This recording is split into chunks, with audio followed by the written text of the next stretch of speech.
The implication of being Indian and an exploration of what is meant by design are fundamental to the context in which we work and live, and to our growth as individuals and as designers.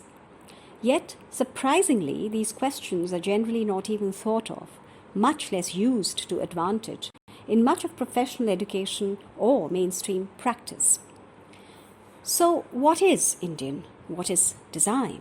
What is Indian design? And how is it identifiable as Indian? Can the design processes and products of all Indians, even those not residing in India, be considered as Indian designs?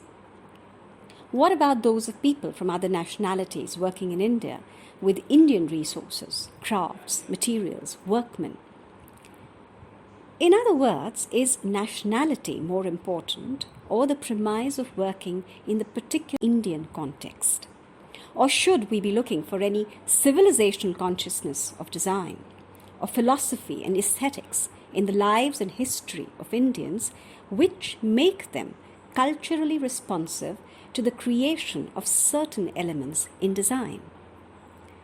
In 4 related essays, I use the sari as a metaphor to discuss this, with the twin aims of reflecting on what is Indian and examining what is Indian design.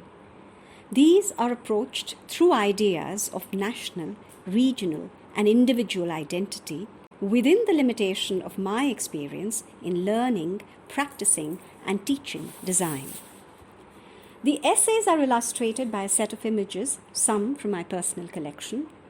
They communicate the design sensibilities of this tradition and serve to anchor the discussion through examples of art, attire, architecture, music, dance, theatre, and objects of daily use.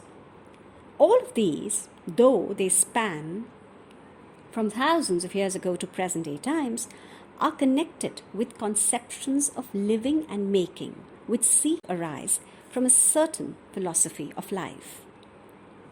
The book is designed such that the central argument of the essays is outlined and elaborated in the main body of the text, and other thoughts, issues, and observations set the narrative and images in context and evoke additional ideas beyond them.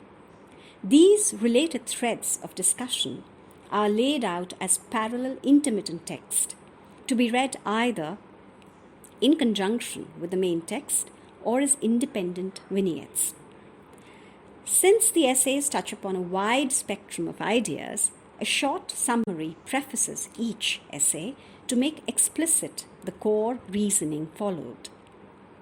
To reiterate, then, the primary objective of the book is to identify attributes that may be said to contain the essence of Indian design.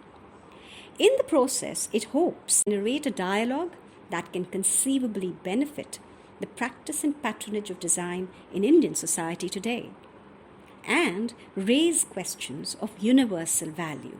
In other words, to extend the framework of conventional design.